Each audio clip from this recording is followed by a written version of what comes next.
Sebelahnya itu.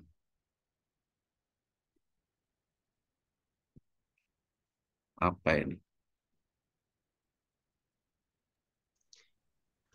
Ustadz Sulhan, Assalamualaikum. Ya, Waalaikumsalam. Gimana? Izin saya rekam Ustadz. Saya Oh, boleh. Ali. Boleh. Nggih. Wah, ini ada apa eh, asisten Kaprodin ya. Betul.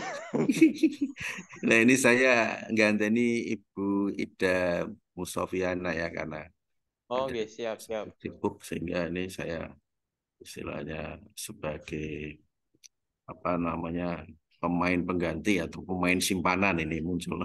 Oh, siap Ustadz, Ya, siap. oke. Ini banyak sekali ya, sampai Oh, nggih. 40 mahasiswanya ya. Iya, Sekarang, oh masih. izin Bapak, sekarang pemain utama toh Pak, toh. Sekarang pemain. Ya karena sudah main akhirnya jadi pemain utama. Jadi pemain pengganti sekarang main kan itu ya. Sebagai pemain inti sekarang itu. Jadi kita akan berbicara mengenai pendidikan Pancasila. Ya. Boleh dikatakan merupakan pendidikan ideologi di Indonesia. Di mana tujuan pendidikan Pancasila adalah dapat membentuk warga negara yang baik dan paham akan hak dan kewajibannya. Ya. Hak dan kewajiban ini harus seimbang, nggak boleh jomplang kan itu ya. Sebagai warga negara serta memiliki rasa cinta ya dan nasionalisme terhadap negara Indonesia. Ya, ini biasa kita gunakan, apalagi kalau kita eh, apa namanya alumni atau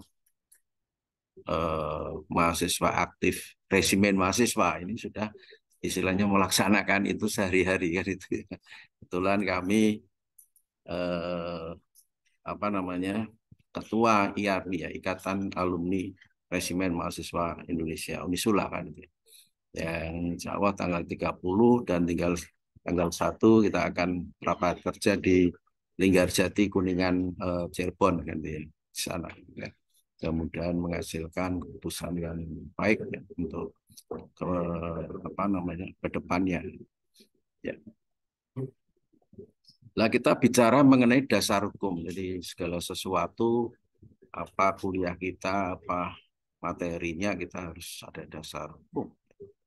Dalam hal ini dasar hukum mata kuliah pendidikan Pancasila adalah yaitu mata kuliah wajib di semua jenjang pendidikan termasuk juga perguruan tinggi. Dasar hukumnya jelas ya, itu adalah Undang-Undang Dasar 1945. Baik di dalam pembukaan ya, pasal 27 ayat 1, ayat 3, ya, pasal 30 ayat 1 dan pasal 31 ayat 1. Jadi karena ini materinya itu 146 jadinya saya minta mahasiswa nanti bisa membaca sendiri ya bagaimana pembukaan Undang-Undang Dasar 45 ya yang dalam hal ini terdiri dari 4 alinea tetapi dasar hukumnya alinea kedua dan keempat mengenai cita-cita, tujuan dan aspirasi bangsa Indonesia tentang kemerdekaannya. Juga pasal 27 ya ayat 1, ayat 3, pasal 30 ayat 1, 31 ayat 1 ya, dan seterusnya ya. Inilah dasar-dasar hukum yang ada hubungannya dengan apa namanya pendidikan Pancasila. Yang kedua itu Undang-Undang Nomor 2 ya tahun 1989 yang telah diperbarui ya dengan Undang-Undang Nomor 2023 tentang Sistem Pendidikan Nasional. Yang ketiga SK Dirjen Dikti ya nomor 267 garis miring Dikti garis miring Kep garis miring 2000 tentang penyempurnaan kurikulum mata kuliah pengembangan kepribadian di perguruan tinggi.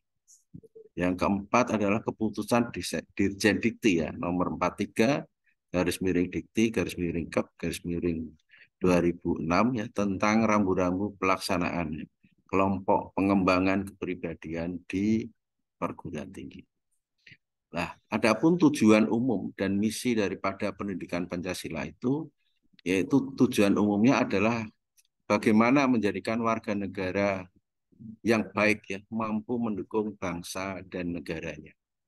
misinya adalah sebagai pendidikan nilai kepribadian, pendidikan yang membekali pemahaman tentang hubungan antara warga negara dengan negara atau civil education. Selanjutnya juga pendidikan politik ya, atau boleh dikatakan political education ya, atau demokrasi, dan juga pendidikan mengenai bela negara. Nah, jadi itu ya, inilah tujuan secara umum dan misi ya daripada pendidikan Pancasila ini. Jadi di sini mahasiswa-mahasiswi harus tahu ya, kenapa belajar pendidikan Pancasila. Ya. Jadi harus tahu tujuannya dan misinya apa itu, ya misinya apa. Ya. Oke, nah ini referensinya ya bisa saudara cari sendiri dan yang baru juga banyak ya bisa saudara cari di perpustakaan. Kalau nggak ada di perpustakaan Fakultas Agama Islam ya ke perpustakaan Fakultas Hukum kan itu ya nggak apa-apa kan itu ya nggak apa-apa ya. Kita ke perpustakaan Fakultas Hukum ya. Saya aja kadang-kadang ke perpustakaan Satya Wacana ya datang ke sana karena di sana ada buku yang saya cari kan itu ya nggak ada masalah untuk menambah cakrawala ilmu pengetahuan kita nggak masalah. Nah, ini adalah merah putih adalah bendera, ya, bendera bangsa Indonesia, merah, ya, putih. Merah berarti berani, putih berarti suci, ya. Sehingga dikatakan bendera pusaka, merah putih, ya, istilahnya itu ya. Nah, sekarang mengenai pengertian Pancasila. Nah, sebelum kita sampai ke pengertian Pancasila ini gambar ya, gambar lambang Garuda Pancasila inilah ya. Istilahnya lambang yang boleh dikatakan Garuda Pancasila ya. Itu menghadap ke kanan ya. Ini semua ada artinya ya. Pertanyaan saya kepada mahasiswa, saudara sebagai warga negara Indonesia senang nggak bahwa apa namanya lambang negara kita adalah Garuda Pancasila? Ada yang bisa menjawab pertanyaan saya? Atau tidak senang atau senang kan gitu pertanyaan. Apa jawabannya kan? Senang, Pak. Nah, sekarang alasannya kenapa senang kan gitu ya. Itu keren banget, Pak. Ada gambar bantengnya, Pak. Ada pohon beringin, ada rantai. Di... Wah, Iya, asik iya. banget sih. Seren banget kan ya. Ya. Jadi kalau saya senang ya, suatu misal maaf ini, maaf ya kita apa namanya ilustrasi sedikit ya. Kita diganti ya seperti lambang daripada Singapura ya. Itu kan apa itu? Yaitu apa namanya eh, apa namanya boleh dikatakan itu kan singa laut ya, singa laut yang mabuk kan itu ya, ya kan mutah-mutah gitu. Kita kan nggak mau ya kan namanya seperti itu. Atau kalau diganti seperti Australia, kanguru satu misalnya, yang jalannya lompat-lompatan itu, kita kan nggak mau ya. Kita Pancasila, nah, apalagi ini boleh dikatakan eh, dengan berwarna emas ya, melihat menengok ke kanan ya. Berarti jurusan surga kan itu ya. Kalau ke kiri kata orang jurusan neraka kan itu. Ini jurusan surga. Bahkan ada tamengnya ya, ada tamengnya di situ. Ada juga tulisan Bhinneka Tunggal Ika. Ya, ya itu berbeda-beda tapi tetap satu kan itu. Oke, kita kembali. Sekarang mengenai pengertian Pancasila. Ya. Pancasila adalah dasar negara Indonesia. Ya. Jadi kita sudah sepakat ya, Garuda Pancasila sebagai apa lambang negara kita. Kita senangkan itu ya. Jangan dirubah yang lain ya. Ya apalagi sekarang ini tanggal 30 September itu adalah merupakan eh, gerakan G30 PKI kan itu ya. Dan 1 Oktober adalah merupakan kesaktian Pancasila yang dulu itu tanggal merah sekarang enggak ya, enggak apa-apa monggo ya tapi kami sebagai jiwa bela negara ini tetap akan memperingati itu. Peringatan itu dengan kita lakukan rapat ya, rapat kerja. Jadi yang positif gitu di Linggarjati sana, karena Linggarjati lambang perjanjian ya antara Indonesia dan Belanda kan. Kita ke sana. Kumpulnya di rumah saya ya, karena poskonya sudah pindah, poskonya sudah dibongkar. Dia mudah-mudahan nanti diganti yang lebih baik ya oleh Pak Rektor. Alhamdulillah ya, kumpulnya di komandannya ya di Jalan Muradi nomor 78. Jadi rumah saya Jalan Muradi nomor 78 ya. Nanti kalau mau telepon bisa tanya Mas Mas apa itu? Lupa saya. Yang tadi telepon itu Mas siapa? Saya kok lupa. Ya, nanti dikasih nomor telepon itu mahasiswa ya. Kasih telepon saya ya.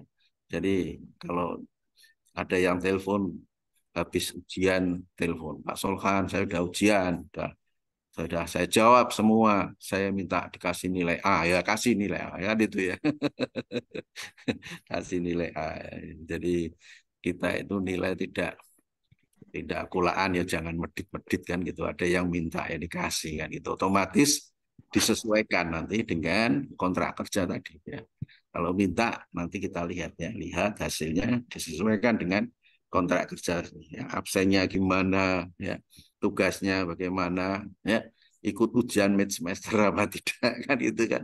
Kalau nggak ikut ya wah risiko ya. Ikutnya hanya akhir semester. Padahal mid semester juga ada bobot nilainya kan itu. Selanjutnya Pancasila merupakan rumusan ya, dan pedoman kehidupan berbangsa dan bernegara bagi seluruh rakyat Indonesia. Pengertian yang ketiga, Pancasila merupakan dasar falsafah ya, dan ideologi negara yang diharapkan dapat menjadi pandangan hidup ya, pandangan hidup bangsa Indonesia sebagai dasar pemersatu ya, lambang persatuan dan kesatuan serta pertahanan bangsa dan negara Indonesia. Nah, itu ya, kita merdeka ini bukan karena pemberian ya istilahnya, bukan karena istilahnya hadiah kan itu. Kita merdeka karena apa? Religiositas ya. Kehendak Tuhan yang Maha Esa kan gitu kan. Iya, walaupun lawannya istilahnya pakai senapan, pakai pistol, pakai bom, pakai meriam dan sebagainya, kita bambu runcing merdeka atau mati ya. Nyatanya kita bisa merdeka kan itu bukan karena pemberian, karena apa? Religiositas ya, kehendak Tuhan yang Maha Esa kan itu ya. Oke, kita lanjut. Nah, ini tadi Pancasila, kita uraiannya sekarang. Makna dan arti lambang Garuda Pancasila. Garuda Pancasila terdiri atas 3 komponen utama, yaitu burung Garuda, perisai, dan pita putih. Ya, jadi komponennya ada 3 tadi gambarnya ya. Nah, burung Garuda, perisai atau tameng ya, dan pita putih yang menuliskan yang ada tulisannya Bhinneka Tunggal Ika itu bahasa Sangkar Sekerta ya. Saya katakan juga bahasa Kawi ya, Hanata Sira Bagawan Sonaka Sira Magawe Yajna ing Nemisaranya. Ini bahasa Kawi ya. Jadi ada yang bahasa Kawi ngomong sama Pak Solhan ya. Kita bicara masalah bahasa Kawi karena zaman SMA Pak Solhan tahun 70 74 masuk SMA ya sampai 76 77 kuliah ya, saudara belum diproses kan gitu ya, belum belum lahir, apalagi belum diproses ya. Saya udah kuliah di Fakultas Hukum Unisula ya. Jadi di situ. Jadi boleh dikatakan ada 3 komponen ya, burung Garuda, perisai, dan pita putih. Kita sekarang akan melihat apa itu yang dimaksud dengan burung Garuda. Burung Garuda merupakan burung mistis ya, yang berasal dari metodologi Hindu, yang berasal dari India dan berkembang di wilayah Indonesia wilayah Indonesia sejak abad ke-6, ya, di mana burung Garuda itu sendiri melambangkan kekuatan. Sementara warna emas pada burung Garuda itu melambangkan kemegahan atau kejayaan. Nah, jadi kalau orang pakai emas-emasan itu berarti dia jaya kan gitu ya, berarti megah ya istilahnya gitu. Pulang dari haji beli emas-emasan ya sampai keroncang-keroncang ya. Ternyata itu imitasinya. Setelah mau dikenakan pajak ya ternyata imitasi. Ya imitasi pun juga kena pajak ya, kena cukai ya, ada batasnya. Berapa? Kalau nggak salah 100 juga ke atas itu kena cukai kalau salah. Oke. Selanjutnya, warna keemasan pada burung Garuda itu melambangkan keagungan dan kejayaan, di mana Garuda memiliki paruh, ya, sayap, ekor, dan cakar yang melambangkan kekuatan dan tenaga pembangunan. Nah, karena kita ini ya, istilahnya sudah merdeka harus membangun, baik membangun fisik maupun membangun mental. Ya, jangan sampai mentalnya ini mental yang koruptor kan itu ya.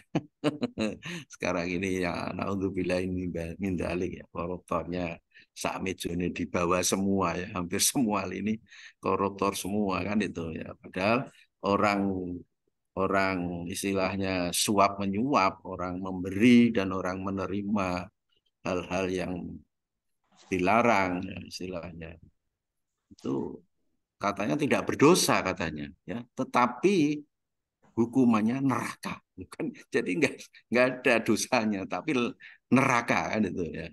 Ini dari FAI ini banyak lulusan dari Gontor ya, apalagi sudah kuliah ke luar negeri ya. Sekarang kembali ke Indonesia kuliah FAI ya itu ya, alhamdulillah ya. Ini mungkin ada yang mau jadi pengacara atau advokat ya, bisalah sharing sama saya kan itu ya. Saya dikenal sebagai advokat pengacara spesialis pembunuhan. Sudah 56 pembunuh saya bela kan itu ya.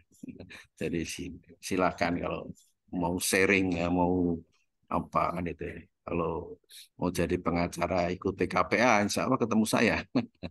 Ya, kalau yang Pradi kan itu ya. Ya. Oke, kita lanjut. Jumlah bulu Garuda Pancasila melambangkan hari proklamasi kemerdekaan ya, pada 17 Agustus 1945. Nah, rinciannya antara lain 17 helai bulu pada masing-masing sayap. Jadi sayapnya itu kalau kita hitung ya, ada 17. Sebelah kanan 17, sebelah kiri ya kan gitu. Adapun ekornya ya, ekor istilahnya apa namanya itu yang paling bawah ekor ya. Itu ada 8 helai bulu ya pada ekor. Sedangkan 19 helai bulu di bawah perisai ya. Jadi ada di bawah perisai itu ada bulu ya, di bawah perisai ya. Atau istilahnya pangkal ekor ya, itu ada 19 ya. Dan 45 helai bulu di leher ya. Jadi lehernya itu bisa dihitung ya. Nah, itu seperti apa namanya cerungit ya. Itu ada 45 ya, ada 45. Coba sekali-kali sambil sambil apa namanya lihat TV terus ngambil apa namanya lambang burung Garuda terus dihitung kan itu ya. Ya, ya, Pak Sol kan sudah menghitung jadi bisa menulis itu ya, itu ya. Kita lanjut. Yang kedua adalah perisai. Perisai yang dikalungkan ya, melambangkan pertahanan Indonesia. Jadi Indonesia ini apa namanya eh, harus harus pertahanannya itu harus kuat ya, karena Indonesia itu adalah negara kepulauan atau negara lautan, di mana laut adalah sebagai penghubung bukan pemisah. Kalau laut sebagai pemisah ya itu berarti kita negara daratan bukan negara lautan ya istilahnya. Sehingga dalam hal ini perisai itu mengandung 5 buah simbol ya, 5 buah simbol yang masing-masing simbol melambangkan sila-sila dari dasar negara Pancasila. Ya, ada 5 sila itu.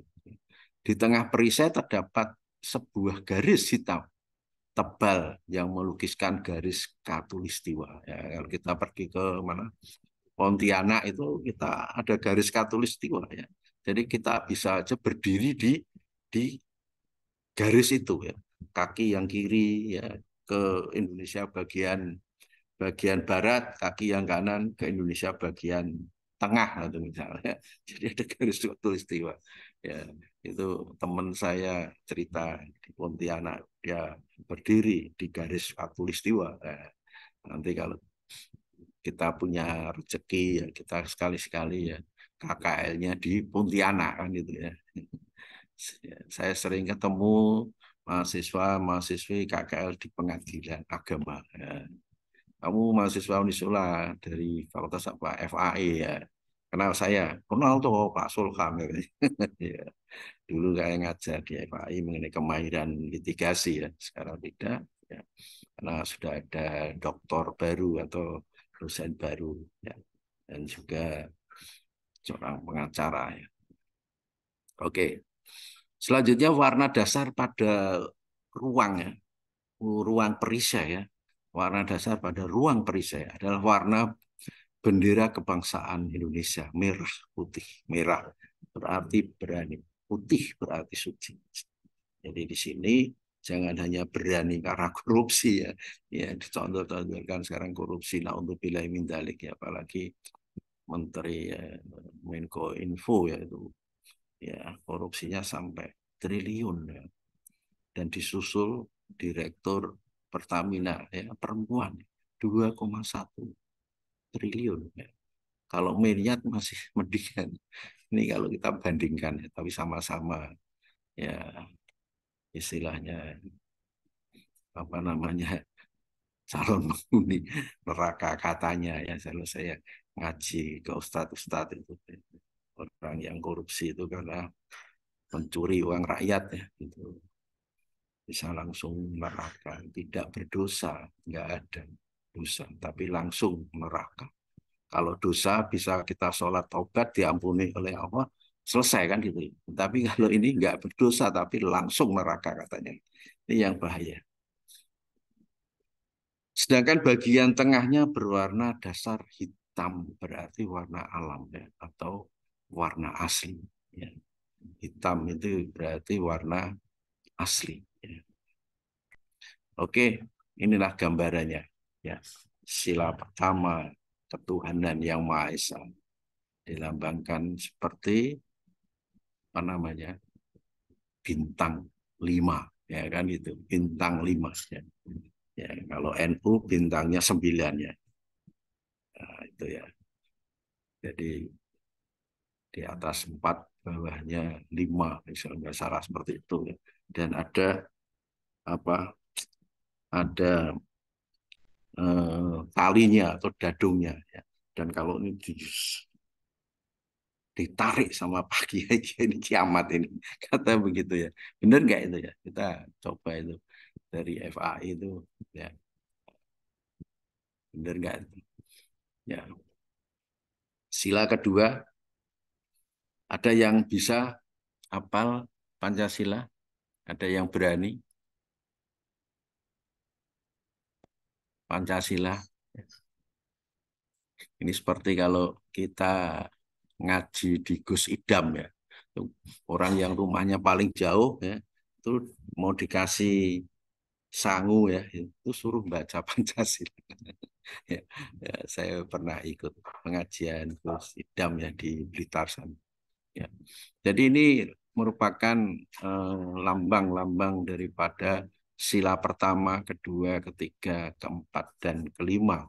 Ya. Ya, saya kira mahasiswa sudah hafal yang berkaitan dengan Pancasila, sila 1, 2, 3, dan 4, serta 5. Ya, jadi dalam hal ini sila kedua dan kelima itu berkaitan dengan keadilan ya. Kalau kita bisa menjalankan itu keadilan yang bermartabat istilahnya. Ya. Jadi itu ya. Sekarang yang ketiga adalah pita putih. Pada bagian bawah Garuda Pancasila terdapat pita putih yang dicengkeram yang bertuliskan Bhinneka Tunggal Ika, yang ditulis dengan huruf Latin, yang merupakan semboyan negara Indonesia. Ya, kata Bhinneka berarti beraneka ragam atau berbeda-beda. Kata tunggal berarti satu, dan kata ika dan kata ika berarti itu, ya, istilahnya itu. Tunggal satu, Bhinneka Tunggal Ika, ya, berarti itu. Bisa juga ini adalah bahasa Sangsekerta atau bahasa Kawi. Tadi saya sudah bilang. Saya sudah contohkan ngomong bahasa Kawi. Hanata sirama gawiyajna kinawaya ing nemisarana. Jadi ada seperti itu, ya, ada kalimat seperti itu bahasa Kawi. Pancasila juga sebagai dasar negara dan ideologi negara. Sehingga pertanyaannya, apa pentingnya ideologi bagi suatu bangsa dan negara? Apa pentingnya? Ini kan kita harus tahu kan itu. Ya, kita kok disuruh belajar Pancasila ini, apa pentingnya ideologi bagi suatu bangsa dan negara? Ya, karena kita ini ideologinya mau diganti komunis, ya, 30 SPKI, ya, G30 SPKI, gerakan 30 September, ya, tahun 65 ini, ya, alhamdulillah. Tidak hanya para kiai yang dibunuh, bahkan jenderal-jenderal dibunuh, ya. Setelah dibunuh, ya, dimasukkan dalam satu lubang namanya lubang buaya. Naudzubillah min dzalik, ya. Jadi sehingga sampai Pak Harto waktu itu, ya, mengamankan Indonesia ini, ya, itu nggak main-main, ya. Ya, nggak main-main. Bahkan kita juga ikut penataran P4 pola 120 jam waktu itu, ya, sampai sekitar 7 hari itu, ya, pola 120 jam, ya. Sehingga ternyata juga penting juga P4 itu, walaupun mungkin juga di sisi lain memakan biaya, tapi di sisi lain penting juga, ya. Jadi kelihatannya sama Orde Baru itu nggak ada yang korupsi, kelihatannya. Seandainya yang korupsi, ya mungkin, ya, istilahnya nggak begitu banyak seperti sekarang, sampai triliun, tidak hanya miliar, ya, sampai triliun. Bahkan sekarang ini banyak kepala desa, kepala kelurahan yang diadili, ya, karena digelontorkan uang per tahun 1 miliar. Dan ini saya teliti di Kejaksaan Negeri Tegal, ya. Jadi di sana juga ada kepala kelurahan yang juga istilahnya menggunakan uang dana kelurahan, ya. Ya. Dan sekarang masih dalam taraf, tadinya penyelidikan, sekarang sudah meningkat jadi penyidikan. Nah, ini kalau kita bicara masalah penyidikan, ya, bisa istilahnya sharing sama saya, ya, itu ada istilahnya hukum pidana, hukum acara pidana, dan juga sistem peradilan pidana, kan itu. Penyelesaiannya gimana? Apakah sesuai dengan sistem peradilan pidana atau restoratif justice? Kan itu. Ya, jadi itu kita kembali. Apa pentingnya ideologi bagi suatu bangsa dan negara? Ya. Sekarang pengertian ideologi dulu. Istilah ideologi berasal dari kata ide atau cita-cita, ya, atau gagasan. Sedangkan logos, ya, adalah ilmu atau pengetahuan, atau ilmu pengetahuan tentang cita-cita. Nah, ideologi itu boleh dikatakan adalah ilmu pengetahuan tentang cita-cita. Nah, jadi kita itu juga harus punya cita-cita. Dulu cita-cita saya itu 5, ya. Sampai kakak saya, cita-cita itu 1 aja kok 5, ya. Tapi alhamdulillah 5 sudah terpenuhi, ya, sudah dikabulkan oleh Allah, sehingga saya harus bersyukur sama Allah. Kalau saya tidak bersyukur, saya kufur, wah, siksanya amat pedih, bahaya, kan. Ya, tapi kalau ketemu saya sharing, ya, mengenai cita-cita kok 5 itu apa saja nanti di luar, ya, perkuliahan. Sehingga kita artikan bahwa ideologi yang lebih luas, yaitu suatu gagasan berdasarkan pemikiran yang sedalam-dalamnya dan merupakan hasil pemikiran filsafat. Ideologi sebagai ajaran atau doktrin atau teori atau ilmu yang diyakini kebenarannya dan disusun secara sistematis serta diberi petunjuk pelaksanaannya dalam menanggapi dan menyelesaikan masalah yang timbul dalam bermasyarakat, berbangsa, dan bernegara. Begitu juga diartikan suatu kumpulan ide atau gagasan keyakinan serta kepercayaan yang bersifat sistematis, mengarahkan tingkah laku seseorang dalam berbagai bidang kehidupan. Apakah itu bidang politik, bidang sosial, kebudayaan, agama, dan lain-lain. Nah, itu ya arti ideologi secara luas. Selanjutnya juga dikatakan seperangkat gagasan yang membentuk landasan teori ekonomis dan politik atau yang dipegang oleh seorang atau sekelompok orang.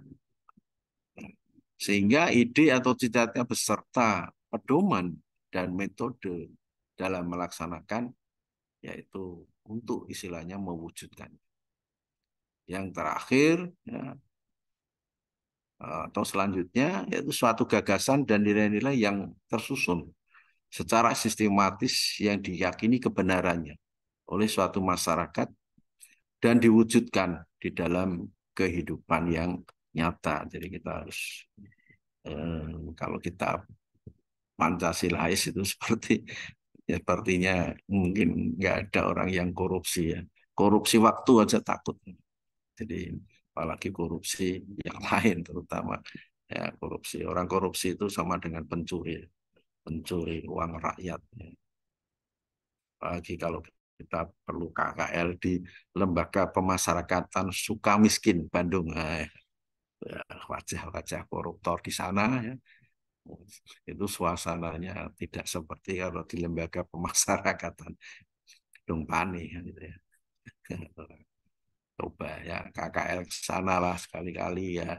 Pak Sul kan diajak sebagai pendamping ya.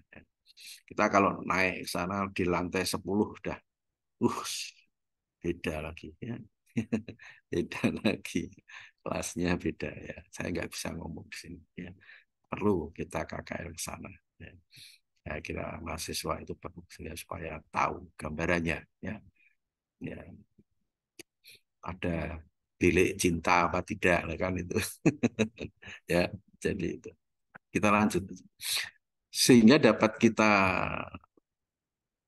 simpulkan ya bahwa arti ideologi secara luas adalah suatu paham ya, atau ajaran yang berisi gagasan atau cita-cita dan nilai-nilai yang dianut oleh suatu bangsa dan dijadikan pola untuk bertingkah laku dalam kehidupan bermasyarakat, berbangsa, dan bernegara. Ya, jadi itu intinya. Ya. Jadi nanti kalau ditanya apa arti ideologi, ya jawabannya yang ini ya, yang secara luas, jangan yang secara sempit kan itu ya. Sepakat ya? Oke. Kisi-kisi nomor 1. Ya. Oke, kita lanjut. Adapun arti pentingnya ideologi suatu bangsa dan negara. Jadi kita akan mengartikan ya, kita ajak mahasiswa ya, untuk mengetahui ya, arti pentingnya ideologi suatu bangsa dan negara. Yang pertama adalah memberi landasannya secara berpikir dan bertindak dalam mencapai tujuan. Jadi di sini setelah diminta ya, untuk memberi landasan cara berpikirnya, ya, cara berpikir dan bertindak dalam mencapai suatu tujuan. Ya, jadi tidak hanya kita istilahnya berpikir dan bertindak tidak ada tujuan, harus ada tujuan. Yang kedua membentuk identitas nasional, ya, identitas nasional atau jati diri bangsa, ya, melalui nilai-nilai yang diyakini. Ya. Terutama kita harus meyakini agama Islam ya, sebagai agama rahmatan lil alamin kan gitu ya. Saya kira mahasiswa FAI lebih pandai ya dibanding Pak Solkan. Pak Solkan masih belajar ya berkaitan dengan agama sampai ngaji, sampai ke Blitar ya. Kita ke sana ya. Haji sama Gus Idam karena masih sangat kurang. Ya. Kemarin kalau pas-pasanan ngaji di Rembang ya, di istilahnya leteh ya, di istilah Gusmus ya, Mustafa ya, karena masih dangkal pengetahuan tentang agama. Jadi itu. Yang ketiga memberi arah, ya, cita-cita atau tujuan dan sekaligus menjadi pendorong ya, dalam upaya mencapai tujuan. Yang keempat, memberi pegangan atau pedoman dalam memecahkan berbagai masalah politik, ekonomi, sosial, budaya, dan pertahanan keamanan. Yang kelima, menjadi sarana pemersatu bangsa dan negara dengan ideologi yang istilahnya kita yakini ya sebagai ideologi Pancasila, ini juga sebagai sarana ya supaya kita bersatu ya, sebagai bangsa dan negara, di mana persatuan kita adalah persatuan bagaikan seperti sambal yang nikmat. Sambal yang nikmat ya, kata istri saya, sambal yang nikmat milik bobrek kan itu. Jadi persatuan dan kesatuannya ini tidak bisa diupayakan, tidak bisa untuk bercerai-berai, tetap satu ya, karena seperti sambal yang nikmat. Nah, ya, ada cabai, ada gula, ada brambang ya, ada terasi, ada macam-macam. Setelah diulek jadi sambal, tidak akan bisa bercerai-berai, tidak akan kembali ya, istilahnya garamnya kembali jadi garam ya itu. Ya, jadi persatuan dan kesatuannya adalah bagaikan seperti sambal yang nikmat, bukan seperti sapu lidi. Ya. Kalau persatuan dan kesatuannya seperti sapu lidi, begitu ikatannya dilepas, ya, satu persatu lidinya bisa di istilahnya patahkan kan itu ya. Ya, ya, tapi ini persatuan dan kesatuan seperti sambal yang nikmat ya, milik bobrek kata istri saya. Kalau saya ambil yang nikmat milik istri saya gitu. Ya berarti itu. Kita lanjut sekarang. Sekarang macam-macam ideologi ya. Jadi kita hanya mencoba ya untuk menambah pengetahuan saja ya. Ideologi yang ada di dunia itu ideologinya apa saja ya kan itu ya. Macam-macam ideologi ya. Antara lain yang pertama ideologi liberalisme, yaitu suatu paham atau ajaran yang memberi kebebasan kepada individu secara mutlak, akibatnya terjadi persaingan bebas dalam segala bidang kehidupan. Ya. Jadi liberalisme ini paham, ajaran yang memberi kebebasan. Kebebasan apa? Kebebasan individu secara mutlak. Ya, ya di sana wah persaingannya. Jadi di sana boleh dikatakan swasta itu merajai. Ya. Jadi Tuhan hanya negara itu hanya sebagai semacam mengatur aja ya, atau koordinasinya gitu. Ya. Kalau didiskusi ya sebagai moderator. Ini contohnya negara Amerika, Kanada, Perancis ya. Yang Pak Solkan tahu mungkin kalau mahasiswa ada yang tahu lagi ya nanti kita tambahkan kan itu. Ya. Jadi gambarannya itu. Ideologi yang kedua adalah sosialisme, suatu paham yang tidak mengakui hak-hak individu, segala kegiatan ekonomi, alat-alat produksi, sosial, budaya, sepenuhnya dikuasai oleh negara karena sosialisme. Ya, yang dipentingkan adalah sosialisme. Ya, ini ada Rusia, Polandia, Kuba, ya. Jadi, tapi Rusia ini kelihatannya sudah berubah jadi ideologi komunisme kan itu ya dulu sosialisme.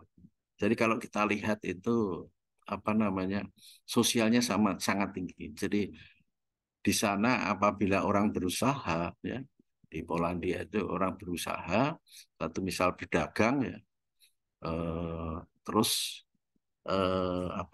untung ya untungnya ini 40% adalah untuk gereja, untuk istilahnya negara ya, atau untuk gereja kan itu. Kalau kita 20,5% aja awal ya, kita itu 2,5% itu awal. Jadi dapat apa honor ya, pengacara kan itu. Dipotong dulu 2,5%, kadang-kadang awal. Ya, tapi kalau untuk yang lain malah enggak awal. Ya. Jadi di negara sosialis itu 40%. Ya.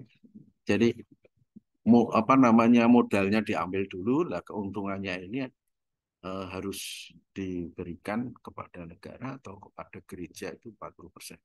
Di Islam hanya 2,5%.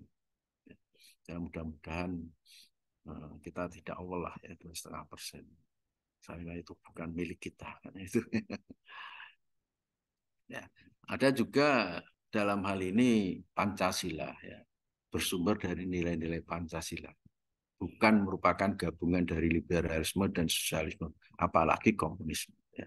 Dan saya kira yang keempat itu ya komunisme. Jadi ada 4 ideologi yang menonjol di dunia ini, ideologi liberalisme, sosialisme, ya, komunisme, dan yang satu-satunya adalah ideologi Pancasila. Nggak ada yang sama ya.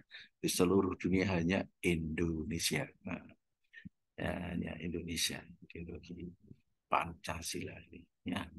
Yang lebih bahaya ini adalah komunisme ya. Jadi negara komunisme ini kalau kita lihat yang penting pokoknya ada untung ya. Jadi segala sesuatu dihalalkan, yang penting ada hasilnya, ada keuntungannya, sehingga nggak cocok lah dengan negara atau kepribadian bangsa Indonesia. Nah, Pancasila ini adalah benar-benar merupakan ideologi ya, yang bersumber dan digali dari kepribadian bangsa Indonesia sendiri. Sehingga mempunyai prinsip terwujudnya keselarasan, keserasian, dan keseimbangan antara individu dan kepentingan masyarakat atau bangsa dan negara. Ya, itu ya. Oke, kita lanjut. Pancasila sebagai dasar negara. Dasar hukumnya pembukaan dan dasar 1945 atau UUD 45. TAP MPR ya, nomor 18 Romawi garis miring MPR garis miring 1998 pasal 1, di mana Pancasila sebagaimana tercantum dalam pembukaan Undang-Undang Dasar 1945 adalah dasar negara kesatuan Republik Indonesia yang harus dilaksanakan secara konsisten dalam kehidupan bernegara. Ya, ini dasar hukum. Ya, maklum ya kalau dosennya dari hukum pasti dasar hukum ini penting kan gitu. Konsekuensi Pancasila sebagai dasar negara yaitu Pancasila merupakan norma tertinggi. Nah, boleh dikatakan Grundnorm, ya, norma tertinggi di atasnya Undang-Undang Dasar 45 adalah Pancasila. Ya. Pancasila merupakan norma tertinggi dalam negara. Sehingga segala sesuatu mengenai tata kehidupan bernegara harus didasarkan pada Pancasila. Ya. Selanjutnya, Pancasila menjadi sumber dari segala sumber hukum. Ya. Sehingga semua peraturan perundangan yang berlaku harus bersumber pada Pancasila. Ya. Kalau tidak bersumber Pancasila, ya, satu misal organisasi membuat anggaran dasar, anggaran rumah tangga, ya, ideologinya tidak Pancasila, mungkin nggak dikabulkan. Nah, jadi semua. Oke, kita lanjut Pancasila sebagai ideologi negara. Apa artinya Pancasila sebagai ideologi negara? Khususnya adalah negara Indonesia. Artinya Pancasila merupakan pandangan hidup, jiwa, dan kepribadian bangsa Indonesia. Moral pembangunan, Pancasila menjadi perangkat pengarahan yang dijadikan dasar arah tujuan dalam melangsungkan kehidupan bangsa dan negara.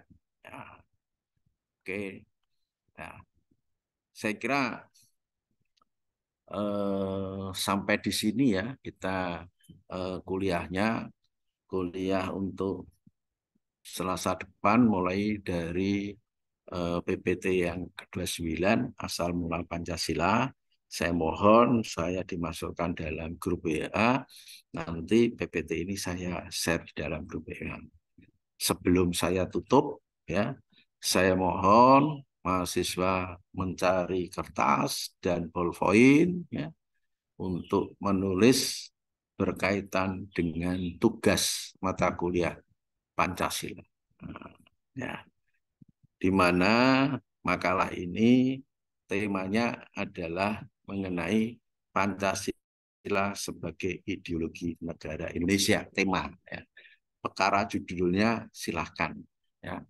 Ini temanya adalah Pancasila sebagai ideologi negara Indonesia. Semangat, ya, semangat mahasiswa, semangat, ya. Tahu-tahu baru ngasih kuliah, ngasih tugas. Ya. Nah, istilahnya harus semangat, ya. Karena tugas ini bobotnya 20% loh, ya. Jadi silahkan, kalau nggak bikin juga nggak apa-apa. Tinggal saya potong nilainya 20%. Mahasiswa nggak perlu dipaksa. Jadi saya minta semangat, ya, semangat. Ya. Jadi membuat makalah, ya, ini temanya adalah Pancasila sebagai ideologi negara Indonesia. Ya, temanya. Ya. Ketentuannya setelah judul, saudara membuat judul, ya, di bawahnya itu nama lengkap saudara, jangan disingkat. Ya. Di bawah nama saudara itu adalah name, nomor induk mahasiswa. Ya. Di bawah name adalah email. Emailnya yang aktif, jangan email nggak aktif, ya. Kita balas sih nggak dijawab-jawab, ternyata nggak aktif. Setelah kita ketemu, ya. Jadi yang aktif, ya. Setelah itu yaitu mengenai bab 1. Bab 1 berkaitan dengan A, pendahuluan, ya. B, ya, B mengenai rumusan masalah, ya. C, metodologi, ya.